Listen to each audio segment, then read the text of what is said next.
नजर है। और अगर मैं कहूं पश्चिमी उत्तर प्रदेश में मुजफ्फरनगर के बाद कैराना पर पूरी तरह से सभी की नजरें आकर के टिकी हैं, तो कहना गलत नहीं होगा।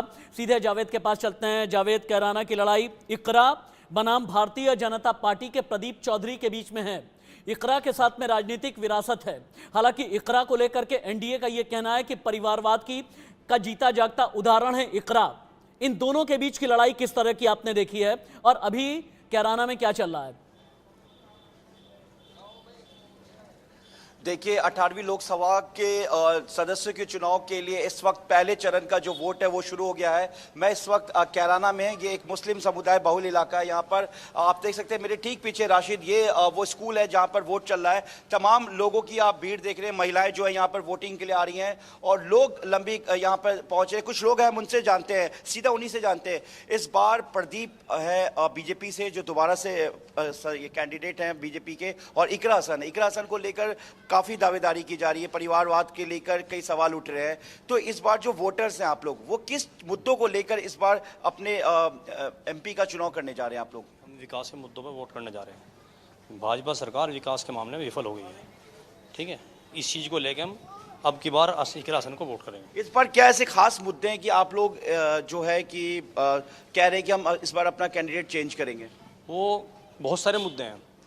कई बार तो ऐसा होता है कि जो सांसद चुना गया तो कभी इधर आके उन्होंने किसी काम का विकास नहीं करा, किसी भी चीज़ में वो विफल रहे, किसी भी चीज़ को लेकर वो विफल रहे, ठीक है। जनता चुनाव बेहद खास माना जा रहा है। किन मुद्दों पर आप लोग चुनाव दे रहे हैं? क्या मुद्दे हैं आप लोगों के? मुझे इकरा हसन अच्छी लगी। इसके वालिद साहब ने काम कर रखा शहर के लिए, इसलिए उनका हक बने इकरा हसन के वोट का। जो फिलहाल पहले मौजूदा सांसद थे, उनके कामों को लेकर क्या है? वो किन्ने देखा यहाँ के, जो ये यहाँ मौजूदा हर वक्त 24 घंटे ही रहे हैं, तो देखो यहाँ भाई। आप लोग ने वोट दे दिया? किस मुद्दों पे आप लोग वोट दे रहे हैं? क्योंकि आप लोग यूथ है, युवा है, क्या मुद्दे हैं इस बार आप लोगों के? विकास के मुद्दे ही हैं वो सब। विकास के मुद्दे लेकर तो क्या लग रहा है कि कुछ बदलाव होगा, या विकास को लेकर जो आप लोग की अपनी एक बदलाव होगा, उसमें बदलाव होगा। आप लोग ने वोट दे दिया? दे दिया। किस मुद्दों पर वोट दिया आप लोगों ने? मुद्दे क्या थे आप लोगों के? इकरा।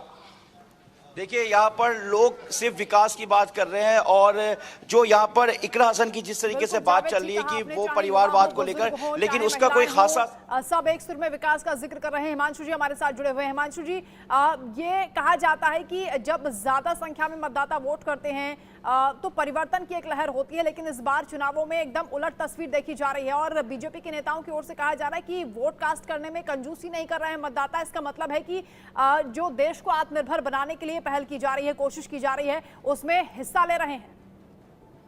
नहीं, आप आंकड़े देख लीजिए। 1998 से आंकड़े अगर देख लेंगे तो आपको पता चलेगा कि 60% से कम मतदान जब होता है तब हमेशा कांग्रेस और अलायंस को फायदा होता है, और उससे ऊपर जब भी गया है 2014 के बाद 14-19 60 मतदान हुआ है तो वो भाजपा को फायदा हुआ। अब इस बार ही देखना होगा, क्योंकि गर्मी के मौसम के अंदर 11-12 बजे के बाद देश के काफी इलाकों में मतदारों की भीड़ कम हो जाए।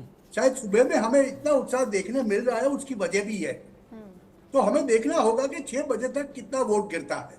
अगर 65% से ज्यादा वोट गिरता है आज के पहले चरण के अंदर, तो समझ के चलिए कि इसका फायदा भाजपा और उनके साथी पक्षों को होगा, क्योंकि आज तक का ट्रेडिशन जो बता रहा है, आप आंकड़े निकाल के देख लीजिए, इससे ये पता चल जाएगा। ठीक है हिमांशु जी, आप देखें बहुत देर से सुप्रिया सत्यम मेरा इंतजार कर रही हैं। पॉलिटिकल एनालिस्ट हैं, मुखर तरीके से अपनी बात कहती हैं, मुखर तरीके से अपनी बात रखती हैं। अब मुझे ऐसा लगता है कि मैनिफेस्टो की अगर बात नहीं की तो बात बहुत हद तक अधूरी रह जाएगी। लेकिन Supriya, thank you so much. एक तो अपना बेशकीमती समय आपने मुझे दिया है, मेरी टीम को दिया है। मैं एक सवाल आपसे ये करना चाहूँगा, जो भारतीय जनता पार्टी का ग्राफ है ना, जिस तरह से बढ़ा है, साल 2009 में 116 सीट 19% वोट, 2014 में 282 सीट 31% वोट, 2019 में 303 सीट 38% वोट। अब की बार 400 पार कैसे जाएंगे? आपका आंकड़ा क्या कहता है? और दूसरा ये, कांग्रेस का जो डिक्लाइन है, कांग्रेस का जो डाउनफॉल है, वो ये कहता है 2009 206 seat 29% vote, 2014 44 seat 20% vote, 2019 52 seat और वोट रह गए सिर्फ 20%। कांग्रेस को वोट बढ़ाने के लिए और भारतीय जनता पार्टी को 400 पार जाने के लिए कितनी मशक्कत करनी होगी? सुप्रिया। राशिद, सबसे पहले लोकतंत्र के इस महापर्व में का जो ये जश्न है, उसकी बहुत बहुत शुभकामनाएं और देश की जनता को ज्यादा से ज्यादा आगे आके वोट डालना चाहिए, यही अपील करती हूँ मैं। और जहां तक आपने बोला कि भाजपा की नैया कैसे पार लगाएगी, तो भाजपा की नैया जो है वो राम जी पार लगा के ले गए हैं। ये जो राम का नाम है ना, ये जो राम का जो उन्होंने बाण छोड़ा है, उससे जितने भी उनके विरोधी थे वो चित हो गए। क्योंकि देखिए, जब से ये राम मंदिर बना है, आप बिल्कुल मानेंगे कि देश में एक डिफरेंट टाइप का जो एक सारे ये जातीय समीकरण और इन तमाम तरह की बातें होती थी और धर्म और ये, लेकिन कहीं ना कहीं एक जुटता हुई है। आज राम मंदिर को लेके अगर हम बात करें तो लोगों को ये विश्वास नहीं था कि राम मंदिर कभी बनेगा भी, लेकिन भाजपा ने ये कर दिखाया।